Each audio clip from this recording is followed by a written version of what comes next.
Friends எல்லாரும் எப்படி இருக்கீங்க? இந்த ட்ராமாவோட ஃபைனல் எபிசோடு இதுதான்.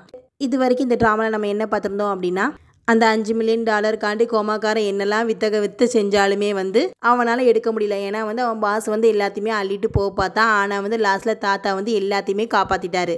அந்த பாஸை தூக்கி ஜெயிலையும் போட்டாங்க. ஆனால் லீ பொண்ணு மேலேயும் தப்பு இருக்குன்னு தெரிஞ்ச உடனே ஹேனால் தாங்கவே முடியல. அந்த பொண்ணை திட்டுட்டு என்னை ஏமாத்தாதா அப்படின்னு சொல்லி போயிட்டு இருக்கும்போது அவன் மயங்கியே விழுந்துட்டான்.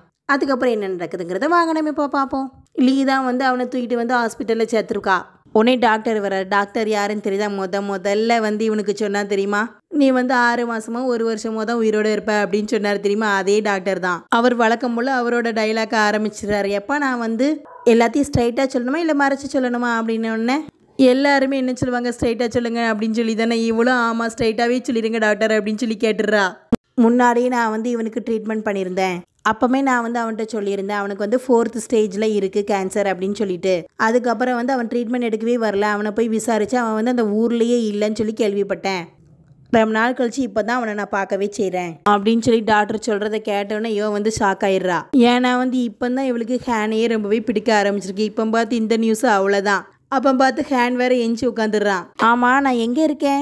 ஆமாம் டாக்டர் நீங்கள் சியோலலாம் இருந்தீங்க, இங்கே இருக்கீங்க அப்படின்ன உடனே நான் சியோலில் எல்லாருக்குமே உண்மையை சொன்னதுனால எல்லாத்தையும் நீங்கள் டைரெக்டாகவே பேசுகிறீங்க அப்படின்னு சொல்லிட்டு என்னைய கிராமத்துக்கு தூக்கி போட்டுட்டாங்கடா அப்படின்னு சொல்லிட்டு இருக்காரு. அப்போ பார்த்து ஒருத்தன் ரிசல்ட் வந்துட்டு அப்படின்னா, டேய் நில்லுடா நான் போய் உன்னோட ரிசல்ட்டை எடுத்துட்டு வரேன் அப்படின்னு சொல்லி அவர் போகிறாரு. உடனே ஹேனுக்கு பயம் வருது. ஐயோ இவர் வேறு ரிசல்ட்டை எடுத்து இவன் முன்னாடி சொல்லிடக்கூடாதே அப்படின்ன உடனே, ஏமா லீ எனக்கு ஒன்றும் இல்லை, நம்ம 2 பேரும் போகுமா அப்படின்னு சொல்லி அவளை நைஸாக கூட்டு கலந்து போக பார்க்கான். இந்த மாதிரி நீ ஒன்றும் தப்பாக நினச்சிக்கிறாத, நான் ரொம்பவே கஷ்டப்பட்டு ஸ்ட்ரெயின் பண்ணி ஒர்க் அவுட் பண்ணதுனால தான் இந்த மாதிரி ஆயிட்டு, கொஞ்சம் வேலை அதிகமாயிட்டு போல இருக்கு, அதனால தான் மயங்கிட்டேன் அப்படின்னு சொல்கிறான். இவன் பாட்டில் ரீலு மேலே ரீலை விட்டுட்டு இருந்த உடனே பாவம் லீயாலேயே தாங்க முடியல.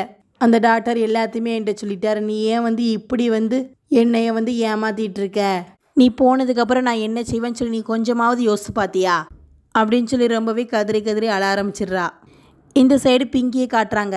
பிங்கி அவளோட கேமராவில் இவங்க பாடத்தெல்லாம் ரெக்கார்ட் பண்ணிப்பா தெரியுமா? அப்போ தானே அந்த கோமாக்காரன் கன்னை தூக்கிட்டு வந்திருப்பான். அப்புறம் அவன் பாஸ் எல்லாரும் வந்ததுமே தெளிவாக இந்த கேமராவில் ரெக்கார்ட் ஆகிருக்கு.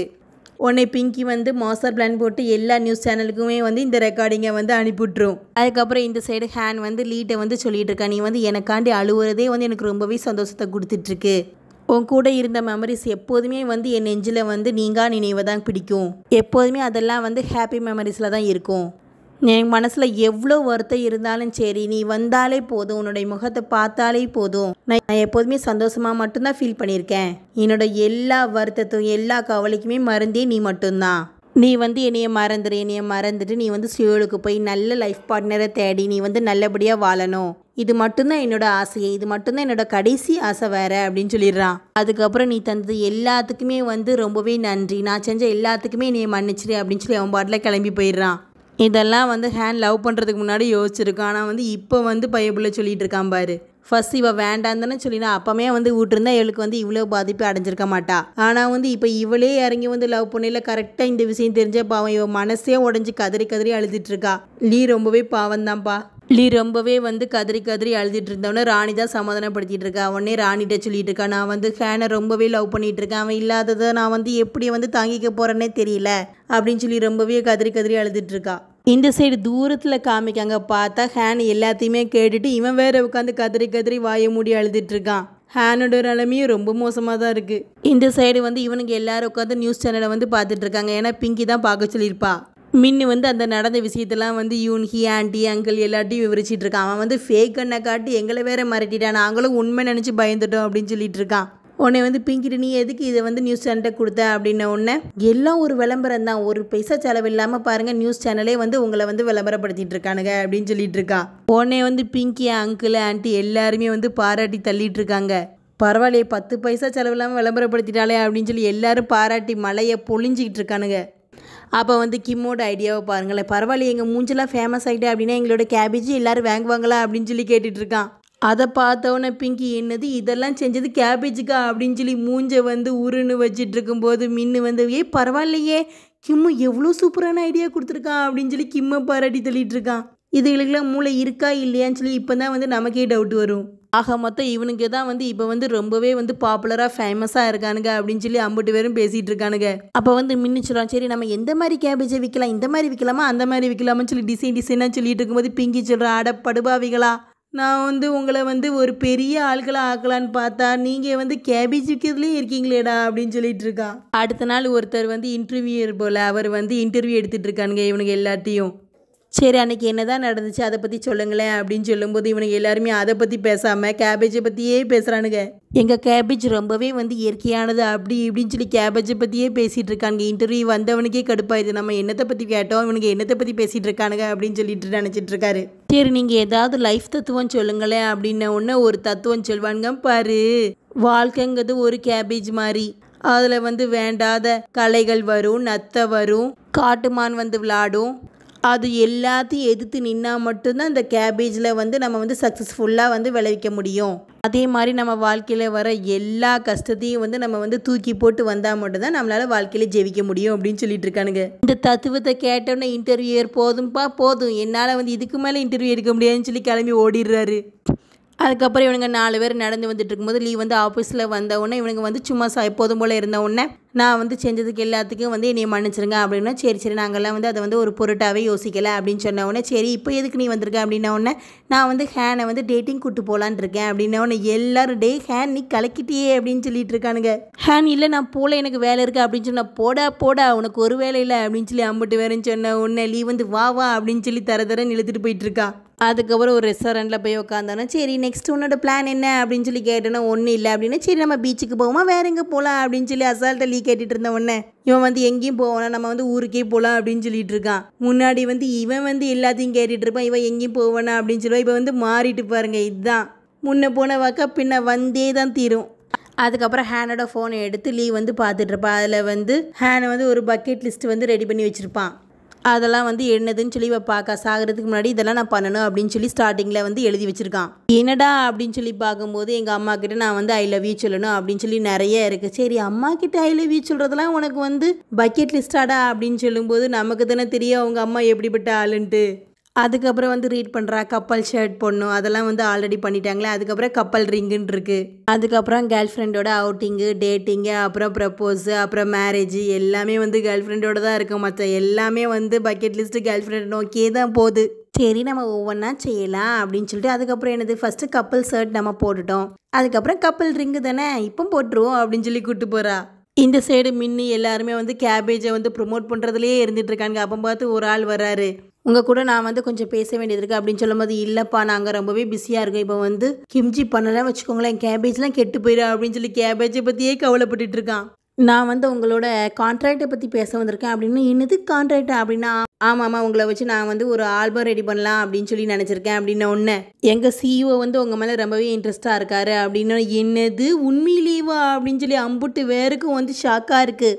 உன்னை வந்து கிம்மு வந்து ஜோட சொல்லிட்டு இது கனவா நிஜமா, நீ வந்து கண்ணத்தை கிள்ளிடா அப்போ தான் வந்து இது உண்மையாக பொய்யான்னு தெரியும் அப்படின்னு சொல்லி அவன் வேற சொல்லிட்டு இருக்கான்.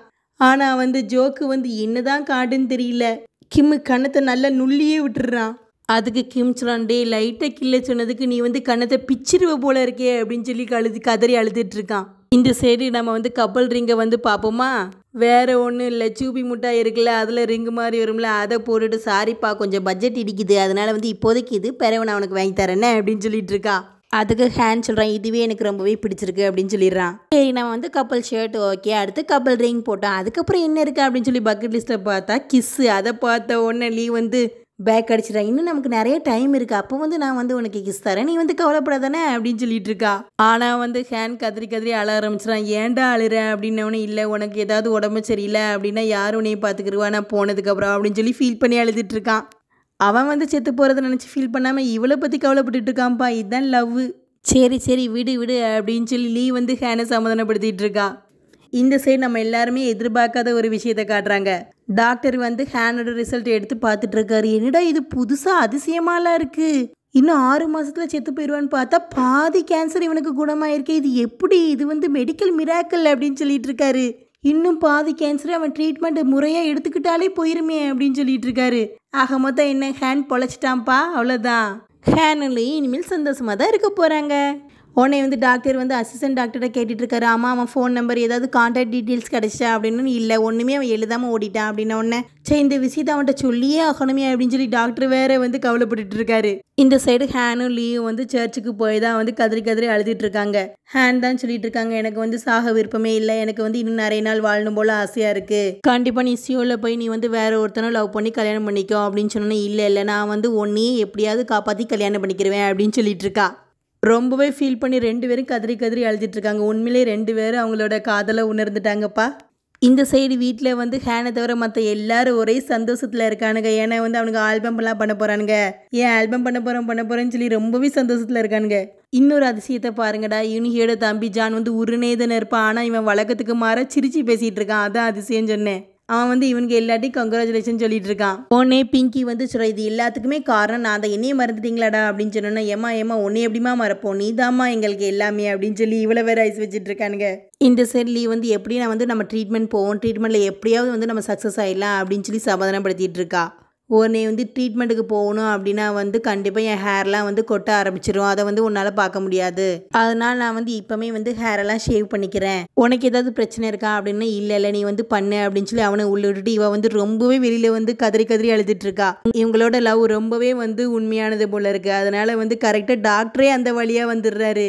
ஏம்மா நீ தானே அன்னைக்கு ஹேனோட வந்த பொண்ணு அப்படின்னு சொல்லிட்டு இவள்கிட்ட சொல்ல ஆரம்பிச்சிடுறாரு. அம்மா ரிசல்ட்டை நான் வந்து இப்போ தான் பார்த்தேன், நான் வந்து உங்கள் ஃபோன் நம்பர்லாம் தேடி பார்த்தா ஆனால் கிடைக்கல, ஒரு பெரிய மெடிக்கல் மிராக்கல் நடந்திருக்கு தெரியுமா, அவனுக்கு வந்து பாதி தானாகவே குணமாயிட்டு, இன்னும் பாதி வந்து லைட்டாக ட்ரீட்மெண்ட் பண்ணாலே வந்து குணமாயிரும், அவன் எப்படியோ வந்து சேவ் ஆயிட்டான், காடு வந்து அவனோட லைஃப்பை வந்து அவனுக்கு திருப்பி கொடுத்துட்டாருமா அப்படின்ன உடனே இவளுக்கு ரொம்பவே சந்தோஷம் தாங்க முடியாது. உண்மையிலேயே டாக்டரா அப்படின்னோன்னா உண்மையிலேயுமா அப்படின்னு சொல்லி அவரும் சொல்லிட்டு இருக்கும்போது ஹேனை வந்து அப்போ வந்து சேவ் பண்ணிட்டு வெளியில் வாரான். என்னாச்சு டாக்டர் அப்படின்னா, சரி வா நம்ம எல்லாரும் டீட்டெயிலாக பேசுவான்னு சொல்லி 3 பேரும் சேர்ந்து ரெஸ்டாரண்ட்டில் உட்காந்து பேசிகிட்டு இருக்காங்க. இவன்ட்ட இந்த விஷயத்த சொன்னோன்னு, என்னது உண்மையிலேயுமா நிஜமாவுமே அப்படின்னு சொல்லி கேட்டுட்டு இருக்கான். ஆமாம் உண்மை அப்படின்ன உடனே ஹேனால் வந்து சந்தோஷத்தை அடக்கவே முடியல, ரொம்பவே சந்தோஷத்தோட உச்சிக்கே போயிடுறான். சரி இது எப்படி நடந்துச்சு அப்படின்னு சொல்லி டாக்டர் வந்து அவனை பார்த்து சொன்ன உடனே, எப்படி நடந்துச்சு, நான் ஒன்றுமே வந்து சாப்பிடலையே டாக்டர் அப்படின்ன உடனே, சரி நீ வந்து டயட் எடுத்துக்கிட்டியா, என்ன சாப்பிட்டேன் அப்படின்னு சொல்லி கேட்கும்போது, நான் வந்து கேபேஜ் தான் நிறையா சாப்பிட்டேன் அப்படின்ன உடனே, ஆமாம் உனக்கு வந்து அந்த கேபேஜ் தான் வந்து உன்னோட கேன்சரை வந்து கிளியராக ஆக்கியிருக்கு, அதோட சுத்தமான காற்று, அதுக்கப்புறம் நீ வந்து சரக்கு வேறு எடுத்துருக்க மாட்டேன் அப்படின்னவுடனே, ஆமாம் நான் வந்து சரக்கு குடிச்சு ரொம்ப நாள் ஆகுது அப்படின்ன உடனே, எல்லாம் சேர்ந்து தான் உன்னைய வந்து குணப்படுத்திருக்கு, இதேமாரியே இருந்தால் நீ வந்து ஃபுல்லாகவே க்யூர் ஆயிடுவ அப்படின்னு சொல்கிறாரு. அவ்வளோதான், இது தெரிஞ்ச உடனே 2 பட்டாம்பூச்சிகளை அப்படி வானத்தில் பறக்குதுகப்பா, கையிலே பிடிக்க முடியல, ஒரே சந்தோஷத்தில் குதிச்சு துள்ளி குதிச்சிட்டு இருக்கானுங்க. உடனே வந்து கண்டிப்பாக நம்ம இந்த லைஃப்லேயே வந்து சேர்ந்துடலாம் அப்படின்னு சொல்லி 2 பேரும் சந்தோஷத்தோட உச்சிக்கே போயிட்டு இருக்கும்போது லீ வந்து ஹேன் ரொம்ப நாள் ஆசைப்பட்டு கேட்டுட்டு இருந்த மாதிரி கிஸ்ஸே பண்ணிடுறா. அவ்வளோதான், ஹேன் இனிமேல் வந்து பறந்துட்டே தான் இருப்பான், கீழே வந்து தரையில் நிற்கவே மாட்டானே. இந்த சைடு அங்கிள் வந்து எல்லாருக்கும் ட்ரீட் வச்சிட்டு இருக்காரு. நீங்கள் வந்து எங்களை விட்டு போக போகிறீங்களாடா அப்படின்னு சொல்லி எல்லாருக்குமே ட்ரீட் வச்சிட்டு இருக்காரு. உடனே வந்து அவர் அழ ஆரம்பிச்சிடறாரு. என்ன அப்படின்னு சொல்லி கேட்டால், நீங்கள் வந்து வந்த புதுசில் எனக்கு சுத்தமாக பிடிக்கல, ஆனால் வந்து இப்போ உங்களை ரொம்பவே பிடிச்சிருக்கு, ஆனால் திரும்பியும் பிடிக்காமையே போகுது, ஏன்னா நீங்கள் வந்து என்னை விட்டு போகிறீங்களேடா, அவங்களெல்லாம் நான் வந்து பையன் மாரிலாம் பார்த்தேன் அப்படின்னு சொல்லி கதறி கதறி அழ ஆரம்பிச்சிடுறாரு. உண்மையிலே ரொம்ப நல்ல மனசு இவங்க எல்லாத்துக்குமே. உடனே வந்து எப்போதும் வந்து ஆன்ட்டி அங்கிள் சமாதானப்படுத்துவாங்க, ஆனால் இப்போ வந்து அங்கிளை ஆன்ட்டி சமாதானப்படுத்திட்டு இருக்கு. ஹேனு வந்து இவங்க கூட்டத்தில் ஐக்கியமாக, இந்த உலகம் ரொம்பவே அழகமானது, ரொம்பவே கடவுள் இருக்காரு அப்படி இப்படின்னு சொன்ன உடனே இவனுங்களாம் என்னாச்சுடா அப்படின்னு சொன்னோன்னா, அதெல்லாம் ஒன்றும் இல்லைடா அப்படின்னு சொல்லிட்டு இருக்கும்போது, சரி தொப்பியை கலத்துடா அப்படின்னு. இல்லை நான் தொப்பியை கலத்த மாட்டேன் அப்படின்னா, டேய் முடி இருக்கா இல்லையாடா, என்னடா பண்ணி வச்சேன் அப்படின்னா, டேய் முடி எதுக்குடா அப்படின்னா, நம்ம வந்து இப்போ ஆல்பம் பண்ண போகிறோமே, நமக்கு முடி தேவையில்ல அப்படின்னவனு, என்னது ஆல்பமா, உண்மையாடா, என்னடா அதிர்ச்சி மேலே அதிர்ச்சி, ஒரே நாளில் வந்து நீ தாக்குதே அப்படின்னு சொல்லிட்டு இருக்கான். அடுத்த நாள் எல்லாரும் கிளம்பி அவங்களோட தோட்டத்தை பார்த்து வந்து அங்கே நடந்த விஷயத்தை எல்லாத்தையுமே வந்து நினச்சி பார்த்து சொல்லிட்டு இருக்கானுங்க, என்னெல்லாம் அட்டகாசம் பண்ணோம் அப்படின்னு சொல்லிட்டு இருக்கானுங்க. அதுக்கப்புறம் இந்த ஊரே நம்மளால மறக்க முடியாதுடாடா அப்படின்னு சொல்லிட்டு இருக்கானுங்க. உடனே வந்து சரி எல்லாரும் வீட்டுக்கு போகலாம் அப்படின்னு சொல்லும்போது ஜோ வந்து சொல்கிறான், நான் வந்து மின்னு கூட கொஞ்சம் பேச வேண்டியது, நீங்கள் போங்கடா அப்படின்னு சொல்லிட்டு மின்ட்டை வந்து பேசிகிட்டு இருக்கான். எனக்கு வந்து யூன்ஹியை ரொம்பவே பிடிக்கும், யூன்ஹி எப்போதுமே சந்தோஷமாக இருக்கணும், அவள் சந்தோஷமாக இருக்கணும் அப்படின்னா உன் கூட இருந்தால் மட்டும்தான் சந்தோஷமாக இருப்பா, உனக்கே தெரியும்னு நினைக்கேன், அவள் சந்தோஷமாக இருந்தால் நீயும் சந்தோஷமாக இருப்ப, இப்போமே உனக்கே வந்து என்ன ஃபீலிங்ஸ் இருக்குன்னு சொல்லி இன்னுமா நீ வந்து கண்டுபிடிக்காமல் இருக்க அப்படின்னு சொல்லி கேட்கான். உனக்கு என்ன தோணுதோ அதை போய் அவள்கிட்ட பேசிரு, வந்து ரொம்பவே டைம் ஆகிட்டு அப்படின்னு சொல்லிட்டு ஜோ வந்து கிளண்டு ஓடிடுறான். மின்னுக்கு இப்போ தான் புரியுது நம்ம வந்து யூன்ஹியை லவ் பண்ணுறோம் அப்படின்னு சொல்லிட்டு, அதை நினச்சி பையப்புள்ள ரொம்ப சந்தோஷத்தில் இருக்குது. இந்த சைடு யூன்ஹி அவளோட பையனும் கிளம்பிட்டு இருக்கும்போது யாரோ வந்து நிற்கிற மாதிரி இருக்குது. யாருன்னு பார்த்தா யூன்ஹியோட எக்ஸ் பாய் ஃப்ரெண்டு தான். அவன் வந்து அவனோட பையனை கூப்பிட்டு பேசுகிறான், என்னை மன்னிச்சிருப்பா, அப்பா பண்ணது எல்லாமே தப்பு தான், அப்பா உன் கூட இல்லாமல் போயிட்டேன், மன்னிச்சிருப்பா அப்படின்னு அந்த பையனும் வந்து சரிப்பா அப்படின்னு சொல்லி 2 பேரும் ஹக் பண்ணிகிட்டு இருக்காங்க. பாசமொழியே பொழிஞ்சிட்டு இருக்கானுங்க.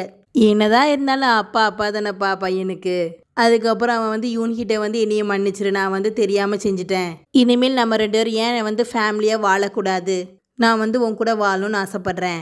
என் மேலே தப்பு இருக்குதான், இல்லைன்னு நான் சொல்லலை, விட்டுட்டு போனது என் மேலே தப்பு தான். ஆனால் வந்து நீ வந்து குழந்தை இருக்குன்னு சொன்னால் நான் வந்து உன்னை விட்டுட்டே போயிருக்க மாட்டேன், சொல்லாதது உன் தப்பு தான். அதனால் நம்ம 2 பேர் மேலேயுமே வந்து தப்பு இருக்க தான் செய்யுது, அதனால் நம்ம வந்து அதெல்லாம் மறந்து ஏன் ஒன்றா வாழக்கூடாது அப்படின்னு சொல்லி அவன் கேட்டுட்டு இருக்கான். இது எல்லாத்தையும் தூரத்துலேருந்து மின்னும் கேட்டுடுறான். மின்னே இப்போ தான் வந்து லவ்வே ஃபீல் பண்ணியிருக்கான். அதை வந்து இவள்கிட்ட சொல்லலான்னு சொல்லி வந்து பார்த்தா அதுக்குள்ளே எக்ஸ் பாய் ஃப்ரெண்ட் வந்து முந்திக்கிட்டானே. அவ்வளோதான், சோழி முடிஞ்சிச்சு. இந்த சைடு யூன்ஹியோட தம்பி வந்து சொல்கிறான், போன தடவை நான் வந்து சின்ன பையனாக இருந்தேன், என்னால் வந்து உன் வாழ்க்கை போயிட்டேன், ஆனால் இந்த தடவை நான் வந்து வளர்ந்துட்டேன், என்னை பார்த்துக்கிற அளவுக்கு நான் வளர்ந்துட்டேன், நீ வந்து உன்னோட லைஃப்பை பார்க்கா, நான் வந்து என்னோடய லைஃப்பை பார்த்துக்கிறேன் அப்படின்னு சொல்லிடுறான். ஓ லைஃப் உன் கையில் தான், ஓ இஷ்டம் தான் அப்படின்னு சொல்லிடுறாங்க. உடனே ஆன்ட்டின்னு சொல்லுது, ஆமாம்மா நீ என்ன முடிவெடுத்தாலும் நாங்கள் வந்து அதுக்கு சப்போர்ட்டாக தான் இருப்பேன், நீ வந்து சரி அவங்க கூட போனாலும் சரின்னு சொல்லிடுவோம், நீ வந்து எங்கள் கூட இருந்தாலும் சரி தான், நீ என்ன செஞ்சாலும் எங்களுக்கு ஓகே தாம்மா அப்படின்னு சொல்லிடுறாங்க. இந்த மாதிரிலாம் நம்ம ட்ராமாஸில் மட்டும்தான் பார்க்க முடியும். உண்மையான லைஃப்பில் அடித்து பற்றி விட்ருவாங்க வீட்டுக்கே. உடனே வந்து இவனுங்கெல்லாம் சாப்பிட்டுட்டு இருக்கும்போது, சரி நீங்கள் வந்து இந்த கேபேஜெல்லாம் என்ன செய்ய போகிறீங்க அப்படின்னு சொல்லி ஆன்ட்டி கேட்கும்போது, இந்த கேபேஜெல்லாம் நாங்கள் வந்து டொனேட் பண்ண போகிறோம் அப்படின்னு சொல்லிடுறான். இந்த சைடு யூன்ஹியோட பையன் வந்து அவனோட அப்பா கூட சேர்ந்து ரொம்பவே சந்தோஷமாக விளையாண்டுட்டு இருக்கான். அதையும் யூன்ஹி பார்த்துட்டு இருக்கும்போது அவனே வந்து பேசுகிறான், நம்ம வந்து இங்கேருந்து காலி பண்ணி புதுசாக நம்ம வந்து யூஎஸ் போய் புது லைஃப்பை வந்து ஸ்டார்ட் பண்ணலாம், என்ன சொல்கிறேன் அப்படின்னு சொல்லி கேட்கான். ஆனால் வந்து யூன்ஹி இதெல்லாம் கேட்டு சந்தோஷமே பட்டிருக்க மாட்டா, ரொம்பவே சோகமாக தான் இருக்கா. நீ வந்து என்ன முடிவெடுத்தாலும் எனக்கு ஓகே தான், நீ வந்து யோசிச்சு சொல்லு, நல்ல முடிவாக இருக்கும் நான் நம்புகிறேன் அப்படின்னு சொல்லிடுறான் அவனும். அதனால் வந்து யூன்ஹி ரொம்பவே வந்து யோசிச்சுட்டு இருக்கா அதை பற்றி. எப்போதும் போல் வந்து இவ சோகமாக இருந்தால் அவன் வரதும், அவன் சோகமாக இருந்தால் இவன் வருதுன்னு தானேப்பா விதி. அதே மாதிரி யூன்ஹி சோகமாக இருந்தவனே மின்னு வந்து சமாதானப்படுத்த வந்துடுறான். என்னாச்சுப்பா மேடம் தனியாக ஆழ்ந்த சிந்தனையில் இருக்கீங்க போல இருக்குது, என்ன விஷயம் என்கிட்ட சொல்லக்கூடாதா அப்படின்ன உடனே, அதெல்லாம் ஒன்றும் இல்லையே அப்படின்னு சொல்லிட்டு இருக்கும்போது, என்கிட்ட சொல்ல அப்படின்ன உடனே இந்த மாதிரி அவன் வந்து அவன் கூட கூப்பிட்றான். நீ வந்து என்ன சொல்கிற, நான் வந்து போகவா அப்படின்னு சொல்லி கேட்கா. உடனே வந்து என்னைக்கிட்ட நான் வந்து போகக்கூடாதுன்னு தான் சொல்லுவேன் அப்படின்னு சொன்ன உடனே இவ்வளோ வித்தியாசமாக பார்த்தோன்னே, அது வந்து சும்மா சொன்னேன் அப்படின்னு சொல்லி மாற்றி சிரித்து மாற்றிடுறான். வேற ஒன்றும் இல்லை, நீ இருந்தால் அழகாக கலகலன்னு இருக்கும், நீ வந்து சண்டை போட்டுகிட்டே இருப்பல்லப்பா, அதனால தான் சொன்னேன்.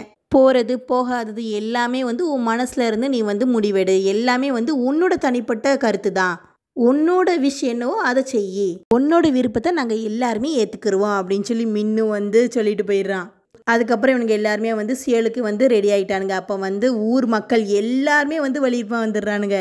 ஃபஸ்ட்டு வரையில் எல்லாருமே வந்து எதிர்த்து நிற்பாங்க, இப்போ எல்லாருமே வந்து ஃப்ரெண்ட்ஸ் ஆகிட்டாங்க. உடனே வந்து கேவலமாக சமைக்கிற ஆண்டி தான் வந்து உங்களுக்காண்டி வந்து போகையில் வந்து பசிக்கும்ல, அதனால் நான் வந்து சாப்பாடு ஆக்கியிருக்கேன் அப்படின்னு. என்னது ஆண்டி அப்படின்னு சொல்லி கலக்கத்தோடையே கேட்ட உடனே, இது வேறு ஒன்றும் இல்லை, உங்களோட ஃபேவரட் டிஷ்ஷான அந்த கீரையில் வந்து சாக்லேட் முக்கி திங்கிற டிஷ்ஷு அப்படின்னோடனே, ஓ அந்த டிஷ்ஷா அப்படின்னு சொல்லி எல்லோரும் வந்து குதூகலமாயிருங்க. வேறு டிஷ்னால் இவனுங்க மூஞ்சில் ஆடி இருக்கும். இந்த சைடு கார் சத்தம் கேட்க யார்டான்னு பார்த்தா டியூக்கு தான் வந்து மாசாக என்ட்ரி கொடுக்காரு.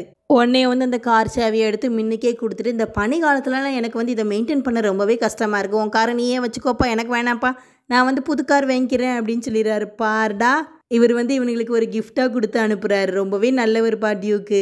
ஃபஸ்ட்டு ரொம்பவே எதிர்த்தாரு தெரியுமா, ஆனால் வந்து இப்போ இவனுங்க போகிறாருன்னு சொல்லி ரொம்பவே வந்து குழந்த மாரி கதறி அழ ஆரம்பிச்சிடுறாரு.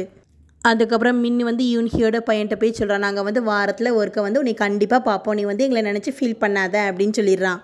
அந்த பையனும் சரின்னு சொல்லிடுறான். அதுக்கப்புறம் இவனுங்க எல்லாருமே வந்து மின்னோட காரில் வந்த புதுசில் எப்படி ஏறினாலும் அதேமாதிரி ஏறின உடனே ஜோ வந்து சொல்கிறான், என்னாச்சு நீ வந்து உன்னோட லவ்வை வந்து ப்ரப்போஸ் பண்ணிட்டியா அப்படின்னு சொன்னோன்னே, இல்லை வந்து என்னோடய லவ்வை வந்து நான் தான் உணர்ந்திருக்கேன், அவளுக்கு வந்து சொல்ல சரியான சந்தர்ப்பம் எனக்கு அமையலை, கண்டிப்பாக நான் சொல்லுவேன் தான் நினைக்கேன் அப்படின்னு சொல்லிட்டு இருக்கான்.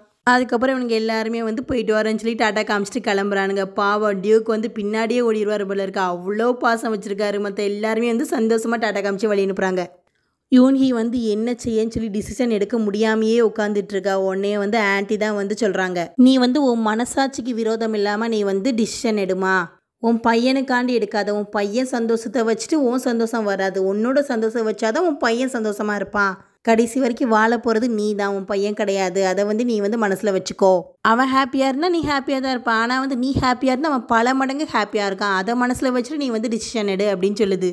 இவர் ரொம்பவே குழம்பி போயிருக்கல. இந்த ஆண்டி தான் வந்து நல்ல அறிவுரையை கொடுத்த உடனே வந்து அவள் வந்து அப்படி திரும்பி பார்க்கையில வந்து மின்னு வாங்கி கொடுத்துருப்பான்னு தெரியுமா, அந்த க்ரீம் டப்பா இருக்குது. அதை பார்த்த உடனே மின்னு ஞாபகமாக இருக்குது. அதுக்கடுத்து இவளோட டெஸ்கில் வந்து முன்னாடி சின்ன பிள்ளையில எழுதி வச்சிருப்பா போல இருக்க, மின் லவ்ஸ் யூன் ஹிண்ட். அதை வேற பார்த்துட்டு ரொம்பவே வெக்கத்தோட சிரிக்கா. அவ்வளோதான், இதுலேருந்தே உங்கள் எல்லாத்துக்குமே தெரிஞ்சிருக்கும், அவளோட எக்ஸ் பாய் ஃப்ரெண்டை கட் பண்ணிவிட்டு மின்னோட தான் சேர போகிறா.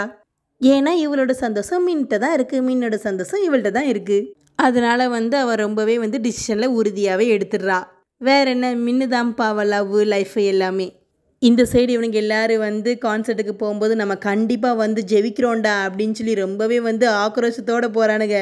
அதுக்கப்புறம் சூப்பராகவே வந்து ஆல்பத்தெல்லாம் முடிச்சிடுறானுங்க. அதுக்கப்புறம் எல்லோரும் ஜாலியாக கலாய்ச்சிட்டு வெளியில் வரும்போது மின்னு வந்து சும்மா எதாச்சும் கீழே பார்க்கும்போது யூனியும் அவளோட பையனும் வந்து கான்சர்ட் எல்லாம் பார்த்துட்டு போயிட்டு இருக்காங்க. அதை வேற இவன் பார்த்துடுறான். அதுக்கப்புறம் பஸ்ஸில் ஏறி உட்காந்தவொடனே யூனியோட பையன் வந்து சொல்கிறான், மின்னு எப்பமா வருவா, மின்னு எனக்கு பார்க்கணும் போலயே இருக்குது, பேசணும் போலயே இருக்குது அப்படின்னு சொல்லிட்டு இருக்கான். உடனே வந்து யூனிக்கு சொல்கிறா, கண்டிப்பாக மின்னு வந்து உன்னை பார்ப்பான், பார்க்காமையே போகிறான், ஃப்ரீ டைம்லலாம் வந்து கண்டிப்பாக பார்ப்பான்னு சொல்லியிருக்கான்ல அப்படின்னு சொல்லி சமாதானப்படுத்திட்டு இருக்கா. அப்போ வந்து யூனியோட பையன் யூனியை பார்க்காம பின்னாடி யாரையோ பார்க்குற மாதிரி இருக்குது. யாருடான்னு பார்த்தா கண்ணாடியில் வந்து மின்னி என்னத்தையும் எழுதுறான். என்ன தெரியுமா எழுதுறான், வழக்கம்பால தான் மின் லவ்ஸ் யூன்ஹி. அதுக்கப்புறம் இவங்களும் எட்டி பார்த்தா அந்த சரி எழுதுறது வேறு யாரும் இல்லை, மின்னு தான். அதை பார்த்தோன்னா மின்னு ரொம்பவே சந்தோஷத்தோடு சிரிச்சிட்டு இருக்கான். அதே மாதிரி யூன்ஹி ரொம்பவே சந்தோஷத்தோடு சிரிச்சிட்டு இருக்கா. இதோட மின்னு வந்து அவனோட ஃபீலிங்ஸை வெளிப்படுத்துகிறான். யூன்ஹியை அக்செப்ட் பண்ணிட்டா. ஒரு வழியாக வந்து அவங்களோட ஃபர்ஸ்ட் லவ்வே 2 பேருக்குமே கிடச்சிட்டு. அதுக்கப்புறம் 1 இயர் ஆஃப்டர் அப்படின்னு சொல்லி போட்டிருக்காங்க. 1 வருஷம் கழிச்சு யார் யார் வாழ்க்கையில் என்னென்ன நடக்காது போகுது அப்படின்னு சொல்லி நம்ம எல்லோரும் பார்ப்போம் வாங்க. மின்னு வந்து யூன்ஹி ரூமில் தான் படுத்து கிடந்து வந்து வாசிச்சுட்டு இருக்கான் கிட்டாரை. அப்போ பார்த்தா அப்பா அப்படின்னு சொல்லி யூன்ஹியோட பையன் ஓடி வரான். வாப்பா வாப்பா என்னோட பையன் தான் இவனி அப்படின்னு சொல்லி கூப்பிட்டு இருக்கான். ஆனால் மின்னு தாடிலாம் வளர்த்து ரொம்பவே காமெடியாக இருக்கான். என்னடா இவன் வந்து ரிச்சா இல்லாமல் எங்கே உட்காந்துருக்கானேன்னு பார்த்தா யூன்ஹி தான் சொல்லி கழுவி ஊற்ற ஆரம்பிச்சிடுறா. ஒரே ஒரு ஆல்பம் பண்ண, அது என்னடானா மட்டை ஃப்ளாப் ஆகிட்டு, அவ்வளோதான். அதுக்கடுத்து ஆல்பம் வரும்னு சொல்லி வீட்லேயே உட்காந்துட்டு இருக்கேன். என் கூட வந்து ஃபார்மிங்க்கும் நீ வந்து ஹெல்ப் பண்ண மாட்டேங்க, ஒத்தையிலேருந்து எல்லா வேலையும் செஞ்சிட்ருக்கேன், பையனையாவது போய் கூட்டு வந்தால் என்ன அப்படின்னு சொல்லி கிளின்னு கிழிச்சிட்டு இருக்கா. நான் வந்து சிங்கிளாக இருக்கும்போதே சந்தோஷமாக இருந்தான், உன்னைய கல்யாணம் முடிச்சதுக்கப்புறம் தான் ரொம்பவே வந்து வேலை அதிகமாக இருக்கு அப்படின்னு சொல்லி கழுவி ஊற்றிட்டு இருக்கா. ஏமா என்னையை பார்த்தா சும்மா இருக்கிற மாதிரி இருக்கோ, 2வது ஆல்பம் வந்து நான் வந்து சக்ஸஸ்ஃபுல்லாக செஞ்சு காமிக்கிறதுக்காண்டி தான் நான் வந்து ஒர்க் பண்ணிகிட்டு இருக்கேன் அப்படின்னு சொல்லி இவன் கத்திக்கிட்டு இருக்கான். ஆக மொத்தம் இவங்க 2 பேரும் சேர்ந்துட்டாங்கப்பா. இருந்தாலும் வந்து லைஃப் கொஞ்சம் வித்தியாசமாக தான் போயிட்டுருக்கு. இந்த சைடு ஹேனை தான் காமிக்காங்க. அவன் வந்து கல்லாப்பட்டியில் உட்காந்து நல்ல கேபேஜை வெளுத்து வாங்கிட்டு இருக்கான். வேறு ஒன்றும் இல்லை, அவன் வந்து ஓனாவே வந்து துணி ஷாப் வச்சுருக்கான் போல இருக்குது. வேறு ஒன்றும் இல்லை, ஈவனும் லீயும் சேர்ந்துருப்பாங்க. அதனால் வந்து 2 பேரும் சேர்ந்து வந்து துணி கடை வச்சுருக்காங்க. அப்போ வந்து ஷாப்பிங்க்கு யார் திரும்ப வந்திருக்கா, ஓட்டவா ஆண்டி தான் ஷாப்பிங் பண்ணிகிட்டு இருக்கு. ஃபேமிலியோட டியூக்கோட தங்கச்சி, அதுக்கப்புறம் சேனோட பொண்ணு எல்லாரும் வந்து ஷாப்பிங் பண்ணிகிட்ருக்காங்க. அப்போ வந்து சேனு வந்து ஓட்டவா ஆண்டி இது நல்லா இருக்கான்னு கேட்க, ஓட்டவா ஆண்டி சேனை பார்த்து இது நல்லா இருக்கான்னு கேட்க, 2 பேரும் மாறி ரொம்ப தாம்பா முடியல. உடனே வந்து டியூக் போதும் உங்கள் லவ்வெல்லாம் வீட்டுக்குள்ளே வச்சுக்கோங்க, வெளியில் மட்டும் காட்டாதங்க, என்னால் பார்க்க முடியல, தயவுசெய்து வாங்க போகலாம் அப்படின்னு சொல்லி கத்திட்டு இருக்காரு. பார்த்தா இவங்க 2 பேரும் வந்து சின்ன பிள்ளை ட்ரெஸ்ஸை எடுத்து செலக்ட் பண்ணிகிட்டு இருக்காங்க. யாருக்கிட்டான்னு பார்த்தா இவங்க 2 பேருக்கும் ஒரு குழந்தை வேறு இருக்குது போல இருக்குப்பா. அதை பார்த்த டியூக் வந்து போதும்ப்பா, எதுனாலும் தங்கச்சி போட்டுக்கிருவா அப்படின்னு சொன்ன உடனே, உன் பையனுக்கு மட்டும் நீ எப்படிலாம் எடுப்ப அப்படின்னு சொல்லிட்டு இருக்காங்க. இது உலக அதிசயத்தில் தான் வந்து குறிப்பிடணும், என்னோட பையனோட என்னோட தங்கச்சி வந்து சின்னதாக இருக்குப்பா அப்படின்னு சொல்லிட்டு இருக்கான். உடனே வந்து இவரை கலாய்ச்சி பிங்கியும் லூசியும் வந்து கைத்தட்டி விளையாண்டுட்டு இருக்குங்க. ஏம்மா ஒருத்தர் அடித்தா பரவாயில்ல, சுற்றி என்னை அடித்து கொண்டுறீங்க போல இருக்கே அப்படின்னு சொல்லி டியூக்கு வந்து கத்திட்டு இருக்காரு. லீ வந்து இந்த மாதிரி நம்ம வந்து ஷாப்பை டெவலப் பண்ணணும் அப்படின்னு சொல்லி பேசிகிட்டு இருக்காங்க. ஹேன் வந்து பண்ணிடுவோம் அப்படின்னு சொல்லிட்டு இருக்கான். அப்போ வந்து கிம்மோட நிலைமையை காமிக்காங்க, ரொம்ப மோசமாக இருக்குது. முன்னாடி வந்து இல்லீகல் ஏலியன் வரா அப்படின்னு சொல்லி இல்லியை தானே காமிக்காங்க. இப்போ வந்து இல்லீகல் ஏலியன் வரா அப்படின்னு சொல்லி சைனாவில் வந்து சொல்கிறாங்க. யாருன்னு பார்த்தா அது நம்ம கிம்மு. முன்னாடி எப்படியெல்லாம் இல்லியை கலாய்ச்சிருப்பானுங்க, இப்போ வந்து இவனை எல்லாரும் இல்லின்னு சொல்லி கலாய்க்கிறானுங்க. முன்னாடி எப்படி மூஞ்ச மூட அவன் முடிய போட்டிருப்பாள், இப்போ இவன் மூஞ்ச போட முடிய வச்சிட்டு இருக்கான். அவன் வந்து ஃபோன் போட்டு ஹேன்ட்ட தான் வந்து காசு கேட்டுட்ருக்கான். ஹேனை வந்து எனக்கே பிஸ்னஸை டெவலப் பண்ண துட்டில்லை, நீ வேறு ஒரே ஏன்டா என்கிட்ட வந்து கேட்க வைடா அப்படின்னு சொல்லிடுறான். அதுக்கப்புறம் இங்கே யாரோ பிள்ளை தச்சு வர மாதிரி இருக்குது. யாருடான்னு பார்த்தா நம்ம இல்லி தான் ப்ரெக்னெண்ட்டாக இருக்குது, வயிற்றை தள்ளிட்டு வந்துட்டுருக்கு. வேறு யாரில் இவங்க 2 பேருக்கும் தான். இவங்க 2 பேருக்கு அவசரமாக பணம் தேவைப்படுது போல இருக்குது. அதனால் வந்து ஹேன்ட்ட கேட்டால் ஹேன் இல்லைன்னு சொல்லிடுறாம்லா. சரி நம்ம ஜோட்டை கேட்கலாம் அப்படின்னு சொல்லி ஜோட்டை வந்து கேட்டால் ஜோ வந்து சொல்கிறான், இன்னும் என் நிலமை மாறலடா, நான் வந்து எல்லாருக்கும் வெளித்தோட்டத்தில் பணக்காரனாக தான் தெரிவேன், ஆனால் உங்களெல்லாம் விட பிச்சைக்காரனாக இருக்கேன்டா, எங்கள் அப்பாட்ட 1 ரூபா கேட்டால் கூட தர மாட்டேங்கிறாருடா, தயவு செய்து என் நிலைமையை புரிஞ்சுக்கோங்கடா அப்படின்னு சொல்லிட்டு இருக்கான். ஆக மொத்தம் ஒருத்த நிலைமையும் மாறலை. ஆனால் வந்து ஜோடி மட்டும் சேர்ந்துருக்கானுங்க 3 பேரும். ஆனால் வந்து ஜோ மட்டும் எப்போதுமே சிங்கிளாக இருக்கான்ப்பா. இங்கே வந்து சாமோட லவ்வர் மியாங்கெல்லாம் கல்யாணம் முடிச்சாச்சு போல இருக்கு. இவங்க ஜோடியும் சேர்ந்துட்டு அதுக்கப்புறம் அந்த பொண்ணு 3 பேர் வந்து கப்பல் டிஷர்ட் போட்டு வந்திருக்காங்க. யாருக்குடா வந்து ஹாஸ்பிட்டலில் வந்து வச்சு பார்க்காங்கன்னு பார்த்தா சாமோட தாத்தா தான். ரொம்பவே சாக்லேட் தின்னு அவர் வந்து படுத்த படிக்கல கிடக்காரு. அவர்கிட்ட வந்து ஏன் தாத்தா இப்படி செய்கிறீங்க, சாக்லேட்டை நிறுத்தினா என்ன அப்படின்னு சொல்லும்போது நான் வந்து உயிரே போனாலும் என்னோட சாக்லேட்டை மட்டும் விட மாட்டேன்டா அப்படின்னு சொல்லி அவர் வேறு வீரவசனம் பேசிகிட்டு இருக்காரு. அதுக்கப்புறம் சாமோட அம்மா வந்து சொல்கிறார், ஏன் இப்படி நீங்கள் வந்து பேத்தி முன்னாடி இப்படிலாம் கத்துறீங்க அப்பா, இதேமாரி கத்தாதீங்க, பேத்தி பயந்துரும்ல அப்படின்னு சொல்லிட்டு இருக்கா. வேறு ஒன்றும் இல்லை, எப்படியோ மியாங்கையும் ஏற்றுக்கிட்டாரு, அதோட அந்த பொண்ணையும் ஏற்றுக்கிட்டுப்பா. இந்த அம்மாவுக்கு ரொம்பவே பெரிய மனசு தான். அப்போ வந்து மியாங்கோட பொண்ணு வந்து தாத்தா எனக்கு என்ன பாதாம் கொடுத்து ரொம்ப நாள் ஆச்சு, பாதாமே சாப்பிட்டு ரொம்ப நாள் ஆச்சு, எனக்கு தாங்க பாதாம் அப்படின்னா ஒன்று மியாங் சாக்கார என்னது பாதாமா, ஏம்மா தாத்தாட இருந்தாம்மா வாங்கி தின்னேன். ஆமாம் அது ரொம்பவே டேஸ்ட்டாக இருந்துச்சு, ஜூஸியாக இருந்துச்சு அப்படின்னு ஒன்று, தயவு செய்து அதெல்லாம் சாப்பிடாதம்மா அப்படின்னு சொல்லி இவ வேற வந்து கெஞ்சிட்ருக்கா. தாத்தா சின்ன பிள்ளைய கூட விட்டு வைக்கல, அவளுக்கு வேறு கொடுத்துருக்காரு பாரு. ஒரு பையிலையும் பாதாம் திங்க வைக்காம விட மாட்டாருன்னு நினைக்கேன். உன்னைய வந்து சாம் சொல்கிறேன், இந்த மாதிரி தாத்தா வந்து பாதாம் கொடுப்பாரு, நீ வந்து சாப்பிடாதம்மா, அப்பாவுக்கு ப்ராமிஸ் பண்ணு அப்படின்னு அந்த பொண்ணு வந்து ப்ராமிஸ் பண்ணிடுது. இந்த சைடு மின்னு வந்து வீட்டில் உள்ள எல்லாரையும் பிடிச்சி திட்டிகிட்டு இருக்காங்க. டெய்லி நூடுல்ஸ் போட்டு என் நாக்கு செத்தே போயிட்டேன், அடுத்த டேஸ்ட் என்னன்னே தெரிய மாட்டேங்குது, என்னால் சாப்பிடவே முடியல, வேறு மெனுவை மாற்றுங்க அப்படின்னானே. ஏன் நீயே வீட்டில் வெட்டியாக தானடா இருக்க, உனக்கு நூடுல்ஸே ஓவர், முடிஞ்சால் சாப்பிடலாம் வெளில போடா அப்படின்னு சொல்லி ஆண்டி மூஞ்சி மேலேயே சொல்லிடுது. அப்போ பார்த்து டிவியில் ஒரு நியூஸ் ஓடுது, ஒரு வகையான மீனை நீங்கள் பிடிச்சிங்க வச்சுக்கோங்களேன், ஒரு மீனுக்கே வந்து 20 லட்சமா அப்படின்னு சொல்லி சொல்கிறாங்க. என்னது 20 லட்சமா அப்படின்னு சொல்லிட்டு மீன் வந்து ஹியூமன் கேல்குலேட்டராக மாறி வந்து கணக்கு போட ஆரம்பிச்சிருவான். ஒரு மீன் 20 லட்சமா, அப்போனா 10 மீனா அப்படி இப்படின்னு சொல்லிட்டு அவ்வளோதான். அவனோட ஆர்மி சோல்ஜர்ஸை வந்து மீன் பிடிக்க கூப்பிடுறான். எல்லாரும் உடனே வெட்டியாக இருந்த மாரி உடனடியாக கிளம்பி வந்துடுறாங்களே. போன டைம் ஃபார்மிங், இந்த டைம் ஃபிஷ்ஷிங். எல்லாரும் வந்து கடலுக்குள்ளே கப்பலை தூக்கிட்டு போய் பிடிக்கவே ஆரம்பிச்சிடுறாங்க மீனை. எப்போதும் போல் சபதம் எடுத்துறாங்க, கண்டிப்பாக நம்ம மீனை பிடிக்க, கண்டிப்பாக நம்ம கோடீஸ்வரன் ஆவோம் அப்படின்னு சொல்லி எல்லாரும் சபதம் எடுத்து சந்தோஷத்தோடு வந்து போகிறானுங்க பிடிக்க. கண்டிப்பாட மீனை பிடிச்சி காசு வரும், காசு மூலமாக ஆல்பம் பண்ணுவோம், ஆல்பம் மூலமாக காசு வரும், எப்படின்னாலும் காசு காசு அப்படின்னு சொல்லி ஃபஸ்ட்டு எபிசோடில் சொன்ன டைலாக்கே தான். அதே மாதிரி இவனுங்க வந்து ஒரு வகையான மீனை தேடி வந்தாங்களா, அதே மீன் இவனுங்களுக்கு முன்னாடி தான் துள்ளி குதிக்க, அதை பார்த்து ஒரே குஷியாயிரானுங்க. எப்படியும் பிடிச்சிருவானுங்கன்னு நினைக்கேன். இதோட இந்த சீரீஸையே முடிச்சிட்டாங்கப்பா. பட் ரொம்பவே சூப்பரான ட்ராமா இருந்துச்சு. யாரையுமே சாகடிக்கலை, யாரையுமே வந்து பரிதவிக்க விடலை, எல்லாத்தையும் வந்து பேராக ஆக்கிட்டாங்க. ஆனால் என்ன, ஜோக்கு மட்டும் பேர் இல்லை, இருந்தாலும் அவன் சந்தோஷமாக தானே இருக்கான். இந்த சீரீஸ் எனக்கு ரொம்பவே பிடிச்சிருந்துச்சி, ரொம்பவே காமெடியாக இருந்துச்சு, ரொம்பவே ரொமான்டிக்காகவும் இருந்துச்சு. எல்லாருமே வந்து ஒரு ஃபேமிலி மெம்பர் மாதிரி வந்து நம்மளை வந்து ஃபீல் பண்ண வச்சாங்க. எனக்கும் ரொம்ப பிடிச்சிருந்துச்சி, நானும் என்ஜாய் பண்ணேன், நீங்களும் என்ஜாய் பண்ணியிருப்பீங்கன்னு நினைக்கேன். கண்டிப்பாக நீங்களாம் வந்து என்ஜாய் பண்ணியிருந்தீங்க அப்படின்னா மறக்காமல் நம்ம சேனலை லைக் பண்ணுங்கள், ஷேர் பண்ணுங்கள், சப்ஸ்கிரைப் பண்ணுங்கள். தேங்க்யூ. மறக்காமல் கமெண்ட் பண்ணுங்கப்பா, கமெண்ட்டையே காணமே. ஏதாவது உங்களுக்கு சீரீஸ் பிடிச்சிருந்துச்சு அதை போடணும் அப்படின்னா அதையும் வந்து கமெண்ட் பாக்ஸில் கமெண்ட் பண்ணுங்கள். தேங்க்யூ.